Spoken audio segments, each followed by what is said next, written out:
हम जिएंगे और मरेंगे है वतन तेरे लिए, दिल दिया है जान भी देंगे है वतन तेरे लिए, दिल दिया है जान भी देंगे है वतन तेरे लिए। वेलकम फ्रेंड्स, कैसे हैं आप लोग। चलिए, मैं इंजीनियर विजय कुमार एक बार फिर आप सभी का आपके अपने YouTube channel impulse physics classes पर हार्दिक स्वागत करता हूं। और दोस्तों, इस वीडियो में मैं आपके लिए लेके आया हूं 11th का, जिस तरीके से 10th का रिज़ल्ट आ चुका है तो जल्दी से 11th का वीडियो आना था। 12th का वीडियो आपको लगातार मिल रहा था, तो इस वीडियो में मैंने 11th का कह सकते हैं कि स्टार्ट से जो बच्चे देखना चाहेंगे उनके लिए है, और साथ ही साथ जो बच्चे कॉम्पिटिटिव पर्पस से नीट मेंस के लिए देख सकते हैं तो 11th का पार्ट उनके लिए। बोर्ड वाले बच्चे जिनको बोर्ड केवल तो 12th अभी देख सकते हैं, उसका अलग वीडियो है। चलिए, तो ये सभी के लिए वीडियो है। इस वीडियो में हम लोग क्या पढ़ेंगे दोस्तों, तो इस वीडियो में हम लोग देखने वाले हैं कि 11th या 12th का जो फिज़िक्स पहले पढ़ेंगे, उस फिज़िक्स को पढ़ने के लिए हमको कुछ मैथ्स के चैप्टर आने चाहिए, यानी कुछ मैथ्स के कॉन्सेप्ट आने चाहिए। क्योंकि आपको दोस्तों फिज़िक्स पूरा का पूरा बेस्ड होता है मैथ पर, यानी कहेंगे कि फिज़िक्स में जो कॉन्सेप्ट होता है उसको प्रूफ किया जाता है मैथमेटिक्स के द्वारा। तो इसलिए हम लोग क्या करेंगे, इस वीडियो में कौन से चैप्टर हैं जो बेसिक मैथ्स के हैं जिसको आपको पढ़ना चाहिए, उसके बाद आपके लिए फिज़िक्स और आसान होगा। ठीक है, तो आइए कुछ चैप्टर का बात करते हैं जिसमें आप लोग ऑलरेडी पढ़े हुए हैं 10th स्टैंडर्ड पर, कुछ चैप्टर कुछ नहीं पढ़े होंगे तो उनको देख लेना। और उसमें एक ऐसा चैप्टर भी है जो अभी आपको 11th में नहीं पढ़ाएंगे कोई भी मैथ के टीचर, तो उसको हमको 12th में आता है, तो उसको हमको अभी फिजिक्स में बताना पड़ेगा। ठीक है दोस्तों, तो चलिए वीडियो को स्टार्ट करते हैं। जैसा कि आप देख रहे हैं basic math for class 11th लिखा हुआ है यहाँ पर। ठीक है, तो यहाँ पर आपको किस किस चैप्टर को बेसिक मैथ के तौर पर पढ़ना है वो मैं आपको बताना चाहूँगा। जैसा कि सबसे पहले आप लोग एक चीज़ और समझें कि हमारे लिए आप लोग को पाइथागोरस का कॉन्सेप्ट पता होगा। ठीक है, तो पाइथागोरस सभी जानते हैं, कर्ण का स्क्वायर, आधार का स्क्वायर, लंब का स्क्वायर, ये। ठीक है, तो आप उसको देख लें, यानी आपको कुछ चैप्टर जो है 10th स्टैंडर्ड के रिवाइज करने होंगे जिससे आपको हेल्प होगा। तो पहला हो जाएगा आपका पाइथागोरस। कुछ नहीं, ये फॉर्मूला बहुत ही आसान है पाइथागोरस पर मैं, तो आप इसको देख लेंगे। फिर आप क्या करेंगे, द्विघात समीकरण। तो द्विघात समीकरण जिसको हम लोग क्वाड्रेटिक इक्वेशन कहते हैं, जैसे मूलों का जोड़, मूलों का गुणनफल, ये सब फार्मूला आता था, उस फार्मूला को रिवाइज कर लीजिएगा, चाहे वो द्विघात हो चाहे त्रिघातीय हो। फिर आप लोग दोस्तों क्या कर सकते हैं, तो कुछ अलजेब्रा यानी कि बीजगणित जो थे हमारे, जो कह सकते हैं आप कि वर्ग और घन, a+b का होल स्क्वायर या a+b का होल क्यूब का जितना भी फार्मूला था उसको हम लोग को देख लेंगे, बीजगणितीय सूत्र को याद कर लेंगे। ठीक है, फिर हम लोग क्या करेंगे दोस्तों, तो हम लोग फिर त्रिकोणमिति। ठीक है, त्रिकोणमिति जो 10th स्टैंडर्ड पे आप पढ़े हो या 9th स्टैंडर्ड पे, वो त्रिकोणमिति भी होगा, और उसी का आगे डिफाइन आपका और उसका बृहद रूप आ जाएगा आपके क्लास 11th में मैथ के सब्जेक्ट में। तो उसके पूरे त्रिकोणमिति के फार्मूले को आपको देख लेना है। फिर दोस्तों एक और चीज़ होती है लघुगणक, जिसको हम लोग लॉगरिथम कहते हैं। तो लघुगणक, और एक चीज़ और आएगा आपका द्विपद प्रसार, बाइनोमियल थ्योरम, द्विपद प्रसार। और एक चीज़ जो लास्ट आएगा उसको हम लोग कहते हैं कलन, जिसको हम लोग कैलकुलस बोलते हैं। ठीक है दोस्तों, तो पाइथागोरस थ्योरम जो है, पाइथागोरस थ्योरम जो है, ये आपको आप जानते हैं कि किसी भी राइट एंगल ट्रायंगल में लंब का स्क्वायर और आधार के स्क्वायर का वर्ग का जोड़ कर्ण के स्क्वायर के बराबर होता है। तो ये सब रिलेशन आपको याद रखना है। दूसरा हो गया क्वाड्रेटिक इक्वेशन। तो द्विघात समीकरण में ही आप लोग क्वाड्रेटिक इक्वेशन का जितना भी फार्मूला होता है या त्रिघातीय इक्वेशन का वो देख लेंगे आप। अलजेब्रा वाला जितना फार्मूला था a+b का होल स्क्वायर या a+b का होल क्यूब, उसके सभी फार्मूले को आप देख लेंगे तो आपको फ़ायदा होगा 11th के लिए। फिर आप ट्रिगो यानी कि त्रिकोणमिति के लिए जो हमारा होता है तो ट्रिगो को देख लेंगे जितने भी सूत्र हैं। फिर ये लॉगरिथम जो है दोस्तों, ये आपको 11th में मैथ वाले शिक्षक तुरंत ही पढ़ाएंगे, ठीक है। और ये बाइनोमियल एक्सपेंशन भी वही पढ़ाएंगे, यानी कि ये दो चीज़ें अगर आपको नीचे नहीं होगा तो ये आपको तुरंत पढ़ाया जाएगा, यानी क्लास 11th में ये दोनों चैप्टर आते हैं। तो मैथ में आपका ये कवर हो जाएगा, बाइनोमियल एक्सपेंशन, ठीक है।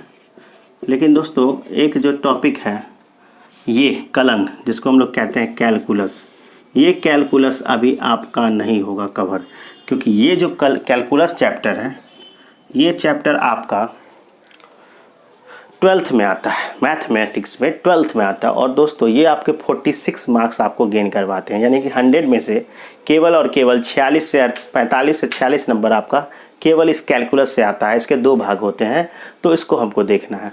तो मैं क्या कह रहा था कि फिजिक्स को आसान करना है तो आपको गणित को आसान करना पड़ेगा।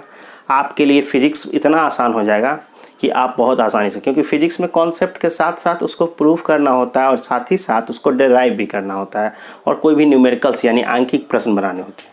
तो यहाँ पर क्यों नहीं हम लोग कुछ ऐसे फार्मूले जिसको रिवाइज अगर कर ले तो आपका काम हो जाएगा, ठीक है दोस्तों। तो देखिए यहाँ पर मैं कहना चाह रहा था कि ये द्विपद प्रसार और ये आपका लघु गणक, ये 2 चैप्टर आपको 11th वाले गणित वाले शिक्षक आपको पढ़ा देंगे। लेकिन ये कैलकुलस जो है वो अभी 11th में आएगा नहीं, तो वो नहीं पढ़ा पाएंगे। तो क्यों नहीं फिजिक्स वाले टीचर हो के हम यहाँ कैलकुलस को क्या करते हैं, पढ़ा देते हैं, क्योंकि ये आपका 11th में भी इसका ज़रूरत पड़ेगा शुरू में ही, जब आपको काइनामेटिक्स यानी कि गतिकी पढ़ाएंगे, गति, और उस समय, और फिर आपका 12th में भी आपका इसका पढ़ेगा।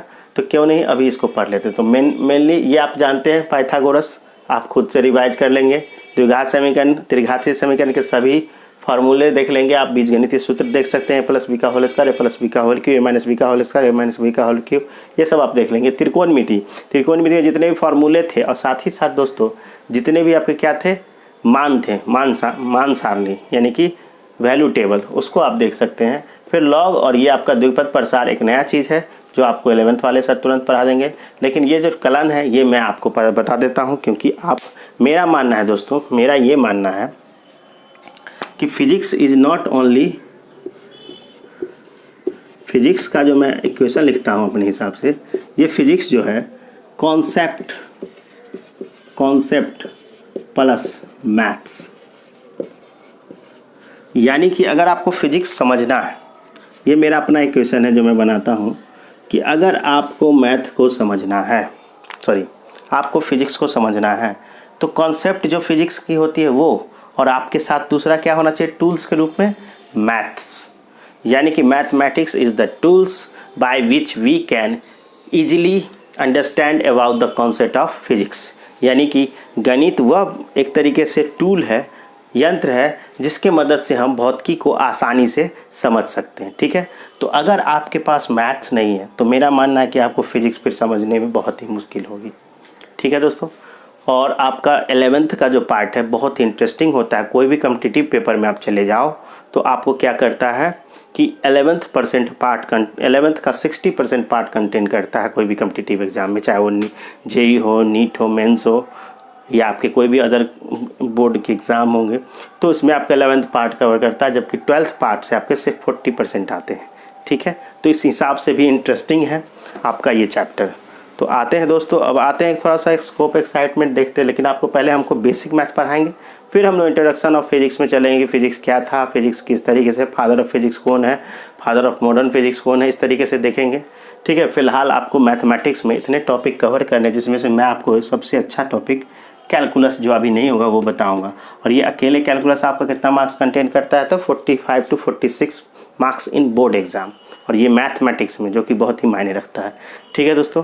तो चलिए इसका एक स्क्रीनशॉट ले लीजिए, तो मैं आपको कैलकुलस के बारे में कुछ समझाता हूँ।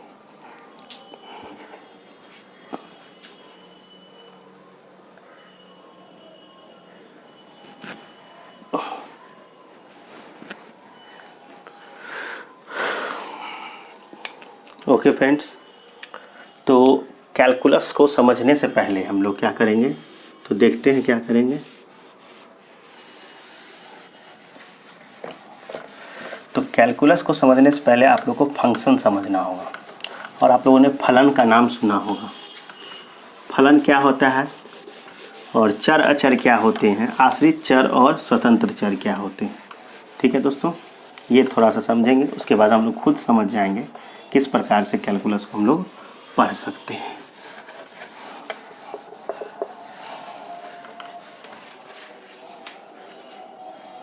तो देखिए दोस्तों, मैं आपको इंट्रोडक्टरी थोड़ा सा बता रहा हूँ। कैलकुलस को सीखने के लिए हम लोग क्या करेंगे, तो आपको मैं थोड़ा सा बता देता हूँ। एक चीज़ आती है जिसको हम लोग कहते हैं फलन, फंक्शन, फलन या फंक्शन। तो आप लोग पढ़ते थे कि x और y में कोई संबंध होता था, x या y या कहिए fx, x और fx में एक संबंध होता था, कोई फार्मूला होता था जिसके आधार से हम लोग x का मान रखते थे तो fx या y का मान हमको मिलता जाता था। तो x और fx में एक ऐसा रूल होता है, कैसा एक दूसरे से जुड़े होते हैं, तो उसी को हम लोग फलन कहते हैं। ठीक है,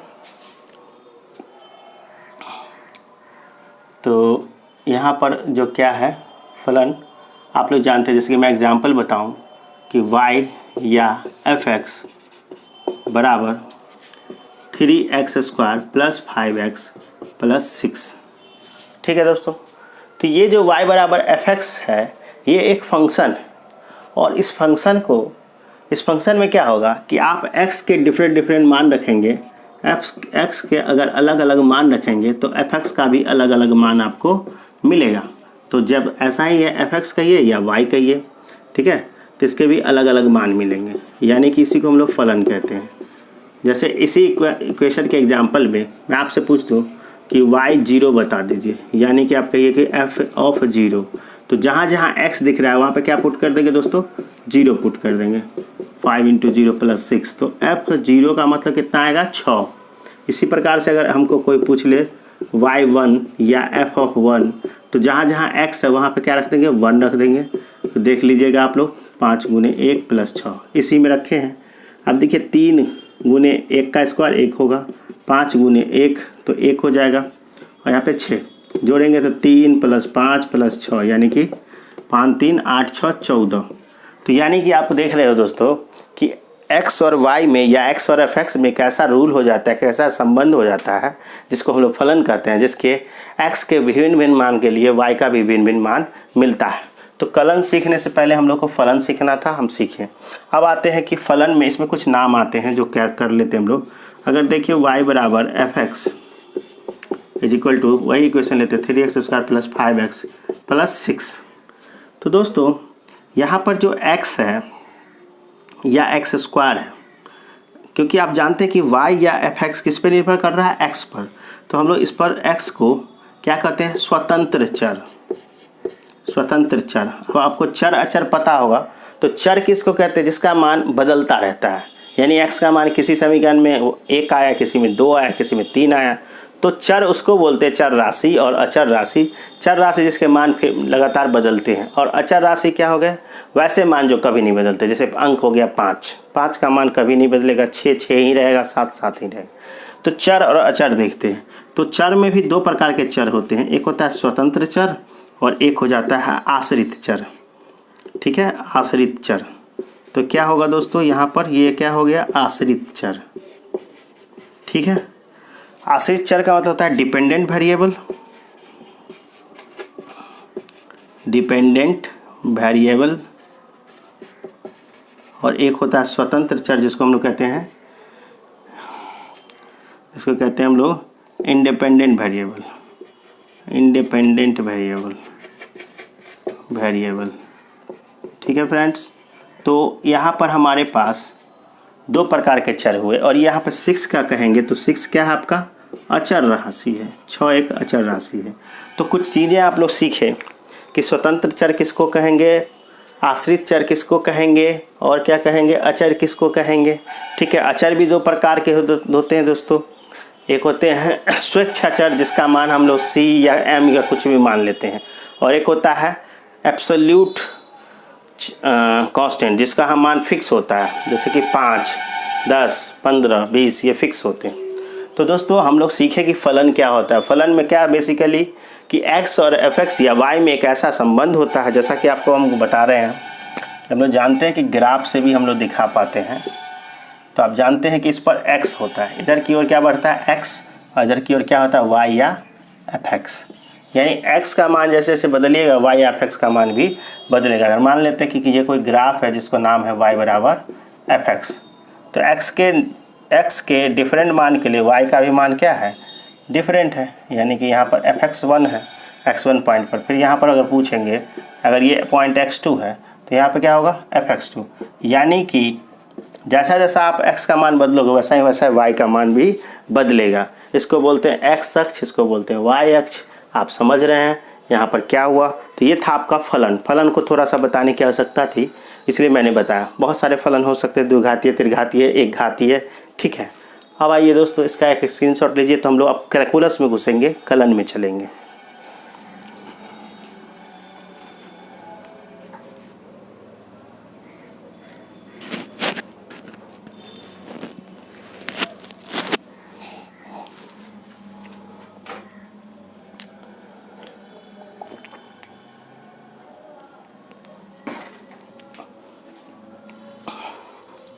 ओके फ्रेंड्स, तो अब हम लोग पढ़ने वाले हैं फलन। ये था कलन, अब पढ़ेंगे ये था फलन, अब पढ़ेंगे कलन, कैलकुलस। तो कैलकुलस को समझने के लिए देखना पड़ेगा कि कलन क्या है। तो कलन का बेसिकली मतलब होता है गणना करना, ठीक है। और यहाँ पर कलन को किस प्रकार से समझेंगे हम लोग, तो देखते हैं। उसके कुछ फार्मूले होते हैं, इंपॉर्टेंट फार्मूले, और दो प्रकार के कलन होते हैं। तो कलन क्या होता है, तो देखिए दोस्तों, एक तरीके से कह सकते हैं आप कि x के या स्वतंत्र चर के भिन्न भिन्न मान के लिए y या fx जो है आश्रित चर किस प्रकार से बदलता है, उसी को जो जिस फार्मूले से कैलकुलेट करते हैं उसको हम लोग इस प्रक्रिया क्या कहते हैं, कलन कहते हैं, कैलकुलस कहते हैं। अब दोस्तों ये कलन दो प्रकार के होते हैं। ये जो कलन है कैलकुलस, ये दो प्रकार के होते हैं। कैलकुलस बहुत ही इम्पोर्टेंट चीज़ है, आपको मान लीजिए, क्योंकि आप जानते हैं कि ये जो कैलकुलस है ये आपको 44 मार्क्स दिलाता है, तो बहुत मायने रखता है भाई। तो आते हैं, पहला होता है अवकलन। पहला जो मेरा कलन का पार्ट है उसका नाम है अवकलन। इसको हम लोग डिफरेंशिएशन भी कहते हैं, डिफरेंशिएशन। और दूसरा पार्ट जिसका नाम है समाकलन, समाकलन, तो इसको हम लोग बोलते हैं इंटीग्रेशन, इंटीग्रेशन, ठीक है फ्रेंड्स। तो आइए, अब दो पार्ट आया हमारा, समाकलन और अवकलन। तो पहले हम लोग अवकलन को सीखेंगे, फिर देखेंगे कि समाकलन क्या होता है, ठीक है। तो यहाँ पर कलन के दो पार्ट है। कलन का मतलब होता है गणना करना, यानी कि एक x और fx में एक ऐसा रिलेशन निकालना जिसमें x के भिन्न भिन्न मान के लिए fx का एक सर्टेन, एक निश्चित, एक यूनिक वैल्यू आएगा, एक यूनिक मान आएगा, ठीक है। तो इसको हम लोग कैलकुलस में देखते हैं। अब जैसे कि अवकलन क्या है, तो उसको हम लोग समझते हैं अवकलन क्या होता है।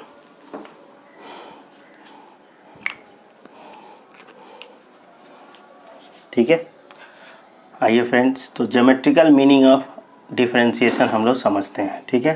चलिए इसको हटाते हैं।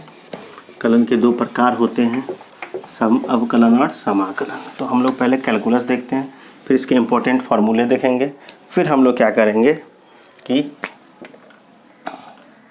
इस पर कुछ क्वेश्चन भी बनते हैं।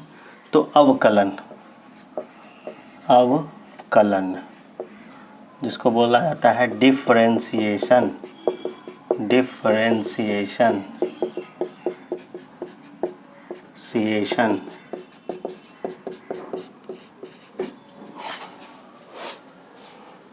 तो दोस्तों इसमें होता क्या है बेसिकली कि x जो आपका स्वतंत्र चर है, अगर उसमें कोई परिवर्तन रखें, यानी कि इसको हम कह सकते हैं कि यदि y बराबर fx कोई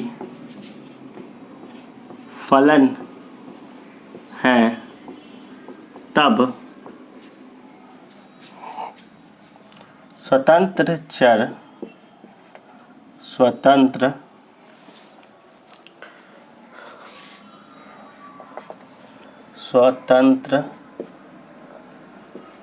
चर जिसको हम लोग इंडिपेंडेंट वेरिएबल कहते हैं, स्वतंत्र चर x के अद्वितीय मतलब होता है यूनिक, x के भिन्न भिन्न यानी अलग अलग भिन्न भिन्न मान के लिए आश्रित चर जिसको हम लोग बोलते हैं डिपेंडेंट वेरिएबल f(x) के अद्वितीय का मतलब होता है दोस्तों यूनिक, अद्वितीय मान प्राप्त होते हैं। इसी को हम लोग अवकलन कहते हैं। तो अवकलन को अब समझेंगे हम लोग ज्योमेट्रिकल मीनिंग ऑफ डिफरेंशिएशन, इसको बोलते हैं ज्यामितीय, यानी कि ज्योमेट्रिकल मीनिंग समझ जाएंगे हम लोग कि क्या होता है अवकलन। Geometrical meaning of differentiation. और हालांकि ये सब आपको नहीं पूछा जाएगा, आपको केवल सूत्र से बनाया जाएगा। मैं थोड़ा सा आपको बताता हूँ। Geometrical meaning of differentiation, basically differentiation है क्या, इसको हम लोग समझते हैं। डिफरेंशिएशन दोस्तों, अगर हम एक ग्राफ लेते हैं, समझें आप लोग, ये कोई y बराबर f(x) एक ग्राफ है जिसमें इधर आपका x है और इधर क्या है y बराबर f(x). ठीक है फ्रेंड्स। और अगर मैं एक कर्व लूँ, एक रेखा खींचूँ जिसका नाम क्या है y बराबर f(x), यही y बराबर f(x) कोई लाइन है। अब दोस्तों इस पर एक पॉइंट लोकेट करते हैं हम लोग, ये पॉइंट जिसका कोऑर्डिनेट है, आप लोग को लिखने आता होगा x1, y1। ठीक है। एक दूसरा पॉइंट यहाँ पे लोकेट करते हैं जिसका हम लोग मान लेते हैं ये पॉइंट हो गया A और ये पॉइंट हो गया B। इस B का लोकेशन है x2, y2। अब क्या होगा कि जैसे इस पर आप आएगा तो यहाँ पर क्या आया दोस्तों, x इस पर आता है और x2 इस पर आएगा। तो x1 यहाँ है तो यहाँ क्या है y1, और x2 यहाँ है तो यहाँ क्या है y2।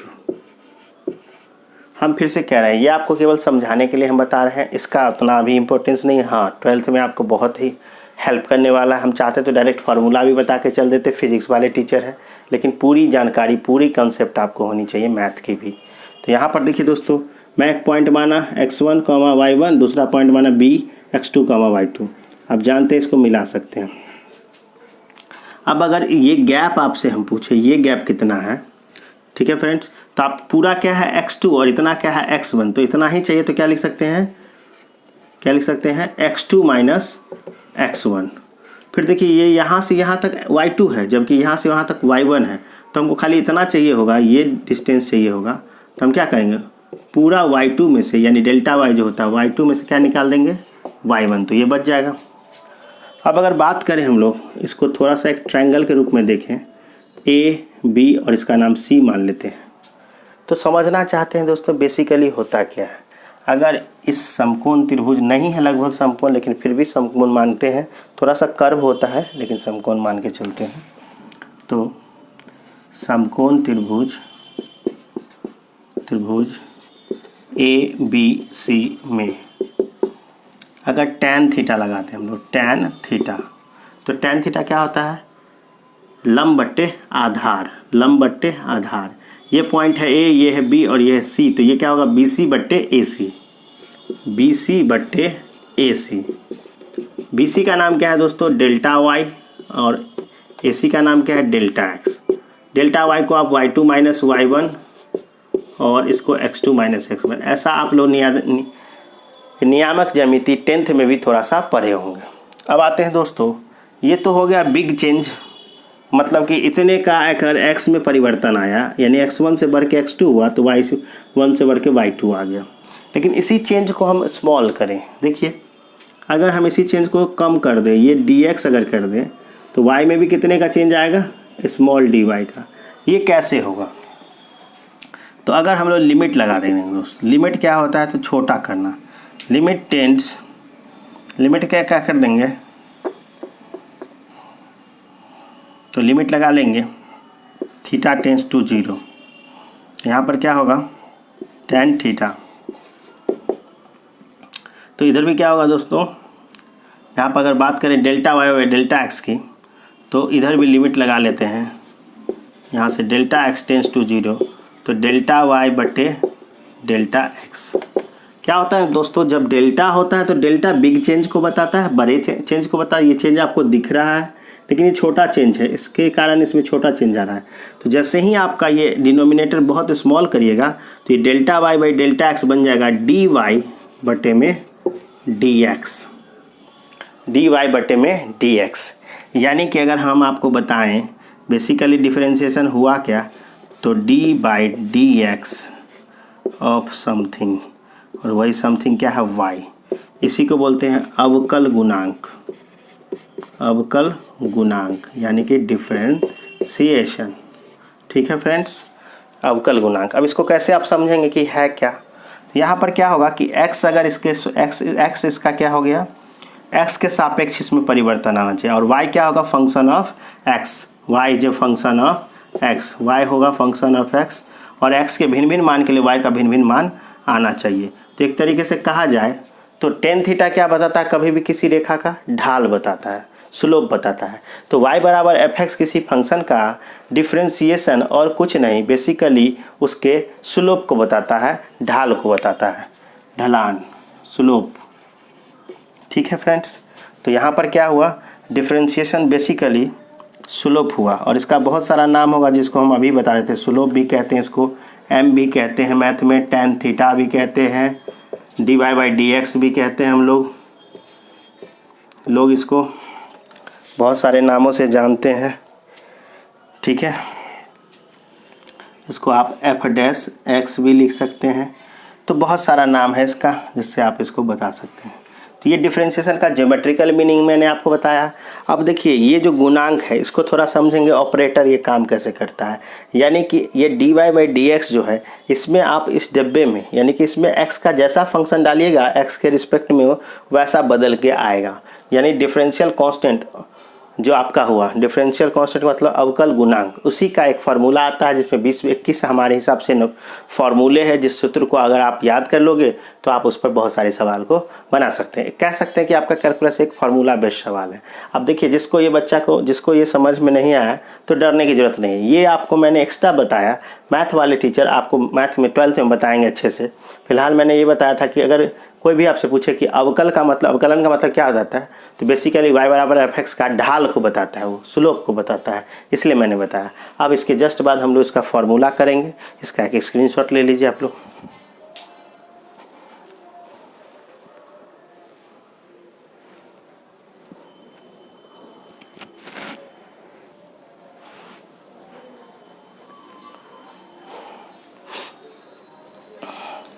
ओके फ्रेंड्स, तो अब आते हैं हम लोग किस प्रकार से इस फॉर्मूले को यूज करते हैं, यानी इस अवकलन को समझते हैं, कैसे इस पर सवाल बनाए जाते हैं और किस प्रकार से ये आपके 11th के पूरे फिजिक्स में हेल्प करने वाला है, उसको समझेंगे।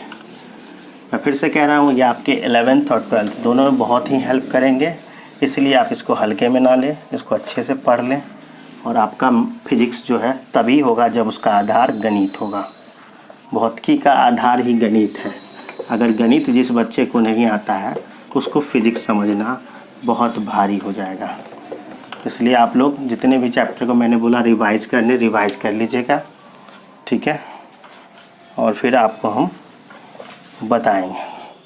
तो अब दोस्तों मैंने जो ऑपरेटर बताया उसको समझेंगे। यहाँ पर क्या होगा कि हम लोग पहले सम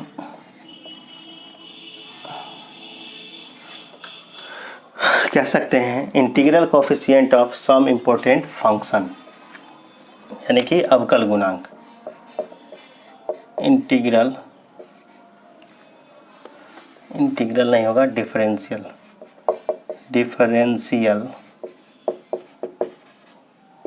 कोफिशिएंट, गुणांक का मतलब होता है coefficient of some important function. मेरे हिसाब से 20 से 21 सूत्र हैं दोस्तों, और इन सूत्रों का डायरेक्ट आपको मैं मान बताता हूँ कैसे होता है, और अगर उसको आप याद रख लेंगे तो ये आपको सॉल्व करते करते आप इसको याद कर लीजिएगा, बहुत आसान होता है। जैसे कि देखिए मैं यहाँ पर पहला लिख रहा हूँ, अगर कभी भी आपको y बराबर एफ एक्स बराबर कोई कांस्टेंट मिल जाए, सी का है कोई कांस्टेंट है जिसको आप अचर कहते हैं। तो दोस्तों अभी मैंने सिखाया कि ये d/dx और इसी डब्बे में आपको उसको रखना है। तो इस डब्बे में किसको रखेंगे हम लोग? c को, यानी fx का काम कौन कर रहा है? c। तो ये क्या देगा? 0। क्योंकि मैं आपको बताना चाहूँगा इस बात को, अभी देख लीजिए और हम इस पर क्वेश्चन ही बताएंगे कि x अगर नीचे है और अगर ऊपर के फंक्शन में x नहीं दिख रहा है तो कुछ भी दिखे x ना दिखे तो वो कांस्टेंट होगा और कांस्टेंट का हमेशा आउटपुट क्या मिलेगा? 0। यानी कि आपको हम बता सकते हैं, इस ऑपरेटर को समझने का मतलब ये हुआ कि अगर आप यहाँ पर x ले लिए और यहाँ पर आपका जो एक तरीके से ये मिल है, ये आपका जैसे मिल जिसमें आप कभी गेहूँ ले जाते हैं तो आटा भी बना सकते हैं, चावल ले गए तो चूरा बना सकते हैं। तो कहने का मतलब इसमें हम बारी बारी से कोई फंक्शन रखते हैं, ये वो मिल है इनपुट जिसमें हम कोई बारी बारी से फंक्शन में रखते हैं और उसका हमको आउटपुट यहाँ पर उसी हिसाब का मिलता है। जैसे चावल लेके जाएंगे और चूरा चाहिए तो चूरा मिलेगा, गेहूँ लेके जाएंगे आटा चाहिए तो आटा मिलेगा। तो ये एक मिल के तरह ये ऑपरेटर है, this is a differential operator. इसमें जो वैल्यू रखेंगे उसको अब हमको बताना चाहेंगे हम आपको कि देखिए यहाँ पर y = fx = c। तो यहाँ पर कुछ बच्चों को ऐसे भी लग रहा होगा तो मैं 3 बार लिख देता हूँ, आगे से मैं 1 ही बार लिखूँगा। देखिए आप लिख सकते हैं dy/dx, इसको ऐसे भी लिख सकते हैं dfx/dx और इसी को लिख सकते हैं dc/dx। अब मैं कहना चाहता हूँ दोस्तों, अगर नीचे x है और इसमें x नहीं दिख रहा है तो उसका आउटपुट डायरेक्ट क्या आएगा? 0। ठीक है, ये हो गया पहला फार्मूला। अब आते हैं दूसरा फार्मूला कि अगर आपको y = fx = x की पावर n हो, x की पावर कितना हो? n हो, तो इसका जो डिफरेंशिएशन होगा उसको हम लिख सकते हैं dy/dx dfx/dx। तो यहाँ पर जाएगा d, इसमें क्या जाएगा? x की पावर n/dx। अब दोस्तों यहाँ पर x है और यहाँ भी x है, इसका फार्मूला होता है पावर को बगल में उतारते हैं और पावर में से 1 कम कर देते हैं। देखिए गौर से, यहाँ x की पावर n है, यहाँ भी x है, तो पावर n जो है बगल में उतरेगा और पावर में से 1 कम कर देते हैं। तीसरा फार्मूला आते हैं हम लोग। अब हम आपको डायरेक्ट बताते हैं, अगर 2 फंक्शन जोड़ में है या घटाव में, ठीक है, 2 फंक्शन जोड़ में है या घटाव में, तो दोनों को एक साथ ले लिया हमने। 2 फंक्शन का जोड़ है घटाव है तो इसको बोलते हैं बंटन का नियम। दोनों फार्मूले अलग अलग हो जाएंगे और जहाँ प्लस होगा तो प्लस आ जाएगा, माइनस होगा तो माइनस आ जाएगा। यानी कि यहाँ पर fx और gx 2 फंक्शन थे, हो सकता है खाली जोड़ में भी हो या घटाव में हो, ठीक है, कोई एक चिन्ह होगा। तो क्या कर सकते हैं, fx को अलग डिफ्रेंशिएट कीजिए, प्लस है तो प्लस रखिए, माइनस है तो माइनस, और gx को फिर अलग डिफ्रेंशिएट कीजिए। ठीक है, तो ये फार्मूला है आपका, जिसको आप डिस्ट्रीब्यूटिव लॉ कह सकते हैं। तो 2 फार्मूला एक में कंबाइंड कर गया। अब आते हैं, अगर 2 फंक्शन भाग में, इसको हम लोग बोलते हैं fx, पहले तो गुना देख लेते हैं, fx × gx, यानी 2 फंक्शन अगर गुना में है तो उसको कैसे सॉल्व करेंगे। तो इसको fx मतलब पहला फंक्शन, gx मतलब दूसरा फंक्शन। तो ऐसे इस वाले में क्या करते हैं, पहले फंक्शन को बाहर रखते हैं और दूसरे फंक्शन का क्या करते हैं दोस्तों? डिफ्रेंशिएशन। यानी कि fx पहला फंक्शन, उसको एज इट इज़ बाहर छोड़ दीजिए, gx का क्या कर दीजिए? dy/dx, फिर प्लस का चिन्ह आएगा बीच में, फिर gx का हो चुका तो gx बाहर और fx अंदर। ठीक है, ये रहा आपका सूत्र। सूत्र को समझिए, आप इसमें किसी को आगे और पीछे रख देंगे कोई फ़र्क नहीं आएगा, क्योंकि बीच में जोड़ है। यानी कि अगर 2 फंक्शन गुना में है, कुछ नहीं बीच में तो गुना है और x के रिस्पेक्ट में है, तो पहले फंक्शन को बाहर छोड़िए, दूसरे फंक्शन का क्या करिए? डिफरेंशिएशन, फिर जोड़ का चिन्ह लीजिए, फिर दूसरे फंक्शन का बाहर करिए और पहले फंक्शन का क्या करिए? डिफरेंशिएशन। ये है आपका, इसको लोग प्रोडक्ट रूल भी बोलते हैं, क्योंकि 2 फंक्शन इसमें गुना में है, प्रोडक्ट रूल। ठीक है फ्रेंड्स, अब आते हैं 5वां, जिसको हम लोग डिवीजन रूल भी कह सकते हैं, कोसेंट रूल बोलते हैं। इसमें 2 फंक्शन भाग में होगा, fx/gx।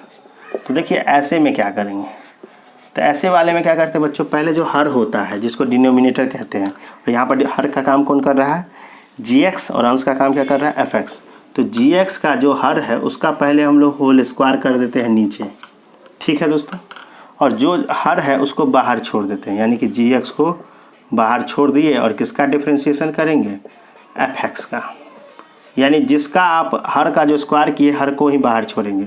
यहाँ पर बीच में माइनस आता है, ठीक है, और अब जब gx का हो गया काम तो अब fx बाहर होगा और किसका डिफरेंशिएशन होगा? जी एक्स का। तो आप इस फॉर्मूला को एक बार और समझ लीजिए दोस्तों।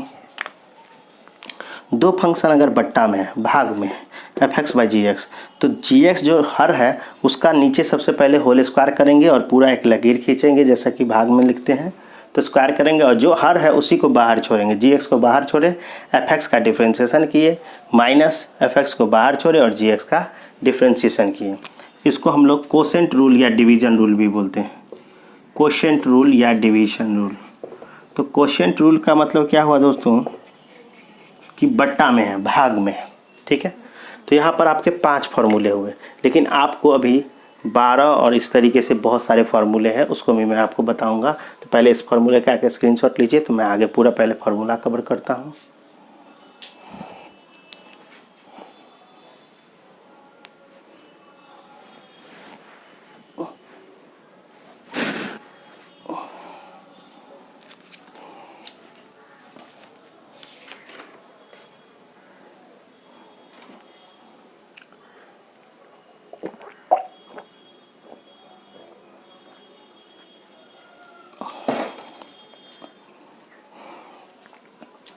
ओके फ्रेंड्स, ये 5 फार्मूले हम लोग देखें, सभी फार्मूले अपने में इम्पोर्टेंट है। अब आगे नेक्स्ट देखते हैं कौन सा फार्मूले हो सकते हैं। टोटल हमारे हिसाब से 21 या 20 अराउंड फार्मूले हैं जिसको आपको देखना है, और सभी फार्मूले पर आपको हम सवाल भी आगे बताएंगे। तो आप पढ़ रहे हैं कैलकुलस, जो कि आपको 44 मार्क्स दिलाएगा, और आपको शुरू में ही 11th में मिल गया है। ये डरने की ज़रूरत नहीं है, इसको आप एज समझ गए तो और अच्छा, नहीं समझे तो फिज़िक्स तो समझ में आएगा ही, लेकिन फिज़िक्स के बादशाह बनने के लिए आपको इसको अच्छे से समझना होगा। अब दोस्तों, जैसा कि 6 आपके त्रिकोणमितीय अनुपात है, sine theta, cos theta, tan theta, cot theta, cosec theta और सेक थीटा, तो सभी पर भी बनते हैं। तो छठा फार्मूला जो हमारा होगा वो होगा डी ऑफ साइन थीटा, यानी साइन एक्स। तो साइन एक्स का क्या होता है दोस्तों, कॉस एक्स। उसी हिसाब से डी कॉस एक्स, लेकिन दोस्तों कॉस एक्स का हो जाता है माइनस साइन एक्स। फिर आते हैं डी सेक एक्स। तो सेक एक्स का होता है sec X into tan X. किसी को भी आप आगे पीछे रख सकते हैं, कोई दिक्कत नहीं है। फिर क्या होता है डी टेन एक्स, ठीक है फ्रेंड्स। तो टेन एक्स का क्या होता है सेक स्क्वायर एक्स, ठीक है। फिर आएगा आपका दोस्तों D cot X, D by D X of cot X. Cot X का होता है माइनस कॉसेक स्क्वायर एक्स। और आपका क्या होगा sine cos sec tan cot cosec, cosec X अब आएगा। तो कोसेक एक्स का होता है cosec X minus cot X, cosec X into cot X, ठीक है फ्रेंड्स। तो यहाँ पर क्या होगा कोसेक एक्स का होता है minus cosec X into cot X. तो यहाँ पर 6 आपके सीधे वाले हुए, यानी इसको आप कह सकते हैं कि सीधा, यानी कि सिंपली त्रिकोणमितीय अनुपात। और एक और होता है दोस्तों व्युत्क्रम त्रिकोणमितीय अनुपात। उसका क्या मतलब होता है, तो सब पे -1 होता है। इन्वर्स ट्रिग्नोमेट्रिक फंक्शन इसको हम लोग बोलते हैं। इन्वर्स कैसे कर सकते हैं, तो थोड़ा सा मैं आपको इधर हिंट में दे देता हूँ कि देखिए साइन एक्स बराबर थीटा है, ठीक है। तो आप जानते हैं कि साइन और एक्स के बीच में कुछ नहीं तो क्या है, गुना है। तो अब देखिए साइन, ठीक है, और यहाँ पे पावर क्या छुपा हुआ 1, अब गुने एक्स बराबर थीटा। तो एक्स इधर रहेगा तो थीटा बट्टे में कहाँ चल जाएगा साइन नीचे, और कुछ नहीं है तो पावर में क्या है 1 है। अब ये 1 ऊपर जाएगा तो क्या हो जाएगा -1 और थीटा जाएगा अंदर। तो इसी को बोलते हैं इन्वर्स ट्रिग्नोमेट्रिक फंक्शन। अब इसको साइन इन्वर्स एक्स बोलेंगे, साइन इन्वर्स थीटा, ठीक है। तो इस तरीके से छेऊ के साइन के इन्वर्स वाले भी होंगे, जिसमें पहला हम लोग लिखते हैं। तो अब पहला जो होगा D of sine inverse x D x. तो दोस्तों मैं अब डायरेक्ट लिख रहा हूँ। तो साइन इन्वर्स एक्स का होता है 1/√1 - x², ठीक है। फिर आते हैं 13 नंबर में। तो यहाँ पर अब आएगा cos inverse x, cos inverse x. तो कॉस इन्वर्स एक्स का सीखें आप लोग। इसमें कुछ नहीं, साइन का ही जो मान है उसमें केवल माइनस लग जाएगा, तो 1 माइनस एक्स स्क्वायर। ठीक है फ्रेंड्स, जो साइन का है वही कॉस का केवल माइनस लग जाएगा। तो ये था आपका।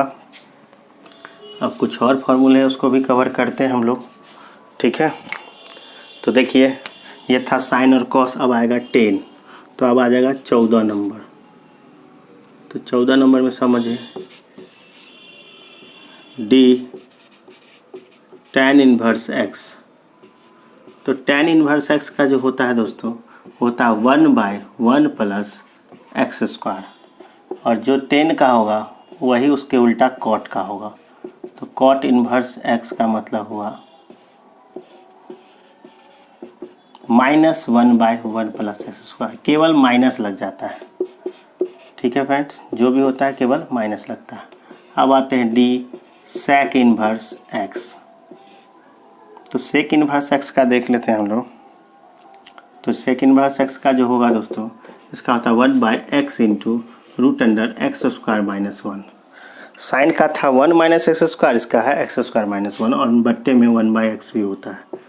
अब यहाँ पर आते हैं 17 नंबर में। तो अगर हम लोग किसका लिख लिए सेक का, तो अब बच गया कोसेक का, कोसेक इन्वर्स एक्स। अब कोसेक इन्वर्स एक्स के लिए हम लोग क्या करेंगे दोस्तों, तो जो डाटा है सेक का उसी में केवल माइनस लगा देंगे, बाकी सभी चीज़ें सेम होंगी। तो देखिए अब एक चीज़ और आपको ट्रिक बताते हैं। जिसमें सी से स्टार्ट होता है उसमें माइनस लगता है। जैसे देखिए साइन एस से स्टार्ट हुआ, माइनस नहीं लगा, लेकिन कॉस तो माइनस लग गया। साइन सेक में नहीं लगा, लेकिन 10 में भी नहीं लगा, कॉट में माइनस लग गया, कोसेक में माइनस लग गया। जो सी से स्टार्ट होगा, देखिए साइन इन्वर्स में नहीं लगा माइनस, लेकिन कॉस इन्वर्स में माइनस लग गया। टेन इन्वर्स में माइनस नहीं लगा, जबकि कॉट इन्वर्स में लग गया। सेक इन्वर्स में माइनस नहीं लगा, जबकि कॉसेक इन्वर्स में माइनस लग गया। ठीक है फ्रेंड्स, तो यहाँ पर समझने का मतलब ये हुआ कि आपका जिस भी त्रिकोणमिति में सी से स्टार्ट होगा डिफरेंशिएशन, उसमें एक माइनस साइन आएगा। अभी देखिए हम लोग कहाँ पहुँचे, 17 पर। अब 4-5 और फार्मूले हैं जो देख लेते हैं हम लोग। जैसे कि एक्सपोनेंशियल फंक्शन भी होता है। तो एक फंक्शन है दोस्तों डी ई के पावर एक्स, इसको बोलते हैं एक्सपोनेंशियल फंक्शन। जहाँ ई क्या होता है, तो अपरिमेय संख्या 2.7 मान होता है इसका। तो ई एक्स का ई के पावर एक्स ही होता है। ठीक है फ्रेंड्स, अब हम लोग देखते हैं 18 हुआ तो अब 19 पर। तो अब एक होता है डी ए के पावर एक्स। Okay sorry. तो डी ए के पावर एक्स का क्या होगा दोस्तों, तो इसका डी ए के पावर एक्स का ए के पावर एक्स ही होगा, और साथ में आ जाएगा लॉग ए, यानी जो आधार है और ये घात है। आप जानते हैं ये आधार होता है, ये घात होता है। तो ई के पावर एक्स का ई के पावर एक्स ही होगा, लेकिन ए के पावर एक्स का ए के पावर एक्स गुने लॉग ए भी होता है। ठीक है फ्रेंड्स, तो ये हो गया। अब आते हैं एक होता है लॉग एक्स, यानी कि डी लॉग। लॉग कब लिखते हैं, जब आपका बेस 10 होता है, तो आधार। तो यहाँ पर क्या होगा, इसका केवल हो जाता है 1/x। ठीक है फ्रेंड्स, और एक लास्ट हमारे लिए जो हम आपको बाद में बताएंगे, ये चेन रूल है, बहुत इम्पोर्टेंट होता है ये चेन रूल। तो चेन रूल को इस पर खूब सवाल बनाए जाते हैं। ये आपका इम्पोर्टेंट फार्मूला है। डिवीजन रूल का इम्पोर्टेंट था, कोसेंट रूल इम्पोर्टेंट था, हर सभी फार्मूले इम्पोर्टेंट। तो इसको हम बोलते हैं कि अगर कोई फंक्शन है y बराबर एफ एक्स, अगर कोई फंक्शन है y बराबर एफ एक्स, तो इसको हम लोग ऐसे कर सकते हैं कि dy बाई डी एक्स। तो इसके लिए हम लोग लिख सकते हैं dy by D Z into D Z by D x. अब आप देखें तो इसको अभी आप समझ नहीं पाएंगे, जब इस फार्मूले का हम लोग अप्लीकेशन करेंगे तब आप समझोगे कि क्यों डी जेड से डी जेड ऐसे कट गया, तो फिर तो बचा D Y by D X, और वही D Y by D X इधर है। लेकिन ये चेन रूल काम कैसे करता है, जब इसको मैं बताऊंगा तो आपको बहुत ही मज़ा आने वाला है। ठीक है, तो आप चलिए सभी फार्मूले का एक स्क्रीनशॉट ले लीजिए, और मैं आपको फिर से बता रहा हूँ कि ये सभी फार्मूले इतनी बार हम लोग क्वेश्चन बनाएंगे कि प्रैक्टिस के ही कारण याद हो जाएगा। ठीक है, चलिए।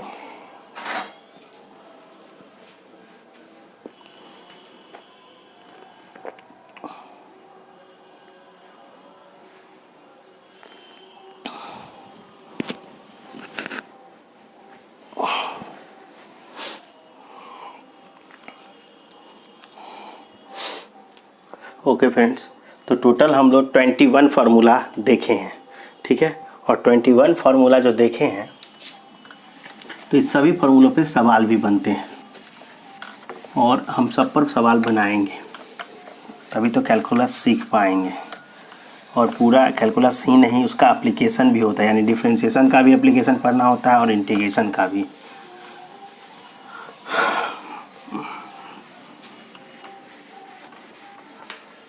तो चलिए कुछ डेमो कर लेते हैं, कुछ फार्मूला सूत्र देख लेते हैं कि उस पर कैसे सवाल हम लोग बना सकते हैं। कुछ कांस्टेंट वाले भी होते हैं, वो चेन रूल में बाहर आ जाएंगे। पहले कुछ बेसिक फार्मूले पर जो हम लोगों ने देखा था उसको हम लोग समझ लेते हैं। रूल 1, रूल 2, इस तरीके से हमने फार्मूला बताया। तो कुछ एग्जाम्पल्स लेते हैं। अब एग्जाम्पल्स देखिए दोस्तों। पहला एग्जाम्पल है कि y बराबर आपके पास 7 है, 7, ठीक है। तो चलिए dy बाई dx हमको निकालना है। हम लोग क्या लिखेंगे, d7 बाई dx। मैंने आपको क्या बताया था दोस्तों कि अगर x नीचे है और ऊपर x नहीं दिख रहा, x अगर नीचे है ऊपर x नहीं दिख रहा, तो क्या हो जाएगा इसका, तो इसका हो जाएगा डायरेक्टली 0, क्योंकि x को आप लाख बदल दीजिए, fx यानी कि 7 बदलेगा।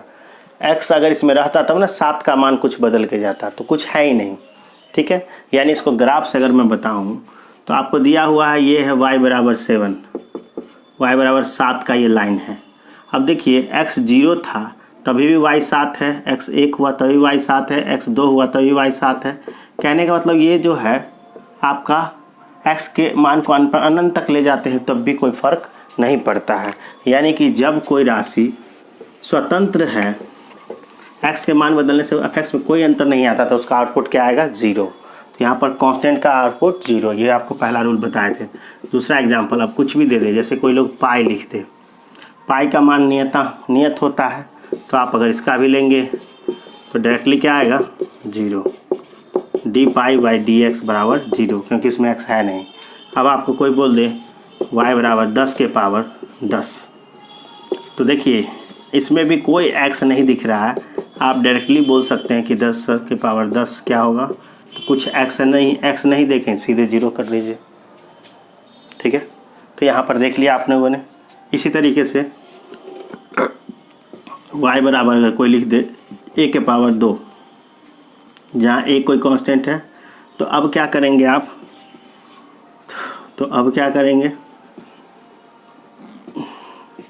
तो डायरेक्टली देख सकते हैं हम लोग, ऐसे अगर लिखते हैं D A square by D X, और यहाँ पे कोई x नहीं है तो क्या आएगा आउटपुट, 0।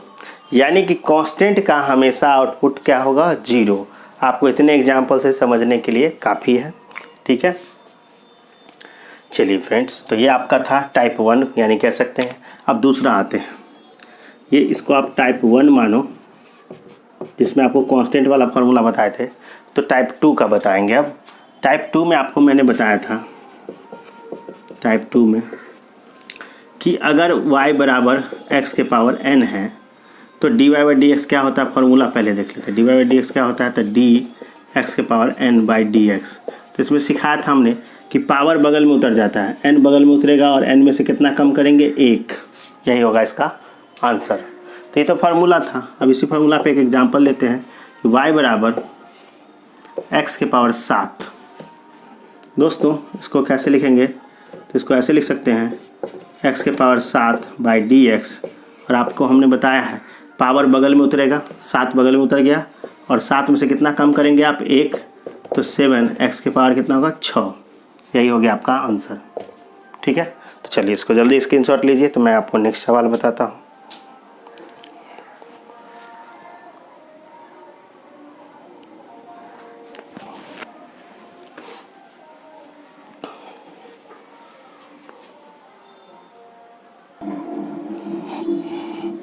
ओके फ्रेंड्स, तो अब हम टाइप 2 पे जो देख रहे थे सवाल, यानी कि अब आपको एक और सवाल एग्जांपल में बताते हैं। एग्जांपल में ये बता रहे हैं आपको कि y बराबर अगर आपको x के पावर -199 दिया है, तो इसको कैसे सॉल्व करेंगे? तो मैंने आपको सिखाया कि dy बटे में dx। अब x के पावर 199 माइनस में आपको मैंने सिखाया भी कि क्या करते हैं, पावर जो भी है उसको बगल में उतारते हैं। तो पावर आएगा 199 माइनस के साथ, जो पावर पूरा है पूरा का पूरा आएगा, और x के पावर 199 में एक और कम कर देंगे तो माइनस 199, और x के पावर अब जुड़ेगा ही घटेगा तो जुड़ जाएगा -200। तो इसका आंसर ये होगा। ठीक है फ्रेंड्स। तीसरा सवाल आपसे पूछेंगे कि y बराबर अगर सिंपली x है, बहुत अच्छा सवाल है ये, आपको ये हमेशा आता है, याद रखना है। y बराबर x है, यानी कि x है मतलब x के पावर कितना है छुपा हुआ, तो 1 है। ठीक है, तो आइए अब इसका सॉल्व करते हैं। dy बटे में dx।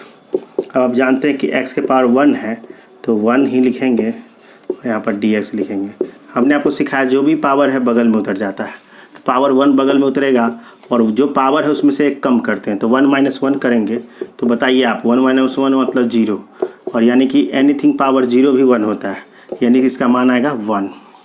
यानी अब आप याद रख लो दोस्तों कि कोई भी अगर ऊपर में सेम फंक्शन है नीचे भी सेम फंक्शन है तो उसका मान 1 होता है। कितना होता है? 1 होता है। ये एक इम्पॉर्टेंट फार्मूला है।